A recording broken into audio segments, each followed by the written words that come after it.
நம்ம டவுன் ஹால்ல இருக்கிற ஒப்பனக்கார வீதிக்கு ட்ரெஸ் எடுக்க போறப்ப கண்டிப்பா எல்லாரும் இந்த பெரிய மசூதிய பார்த்திருப்பீங்க.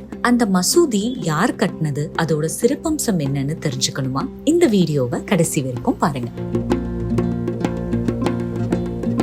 திருநெல்வேலியில இருந்து அத்தர் வைக்கிறதுக்காக கோயம்புத்தூர் வந்த ஒரு 52 குடும்பங்கள் ஒண்ணு சேர்ந்து ஒரு மசூதி கட்டணும்னு முடிவு பண்ணாங்க. அந்த மசூதிய சுண்ணாம்பும் முட்டையும் வச்சு 1860 கட்ட ஆரம்பிச்சு 1904 கட்டி முடிச்சாங்க. கிட்டத்தட்ட 44 வருஷம் ஆயிடுச்சு இந்த மசூதிய கட்டி முடிக்க. இப்போ இந்த மசூதி தான் கோயம்புத்தூர்லயே பெரிய மசூதியாவும் பழமையான மசூதியாவும் கருதப்படுது. இன்னொரு சிறப்பம்சம் என்னன்னா, இந்த மசூதிக்குள்ள இந்த குடும்பத்தோட முன்னோர் சூஃபி வலியுல்லாவோட கல்லறை இருக்குன்னு சொல்றாங்க. இந்த மசூதியில ரம்ஜான் பக்ரீத் டைம்ல 3000 பேரு தொழுகிற அளவுக்கு இடம் இருக்குன்னு சொல்லப்படுது. கோணியம்மன் கோயில் தேர் திருவிழா அப்போ பக்தர்களுக்கு இந்த மசூதியில இருந்து குடிக்க தண்ணியும் சாப்பிட உணவும் தந்துட்டு வராங்க. இந்த மசூதியை பராமரிக்க ஜமாத் ஒரு குழு அமைக்கப்பட்டிருக்கு. ஃபீர் முகமது தான் இந்த ஜமாத்தோட தலைவர். இந்த குழு 3 ஸ்கூலும் நடத்திட்டு இருக்காங்க. நிறைய நல்ல விஷயங்களும் செஞ்சுட்டு வராங்க.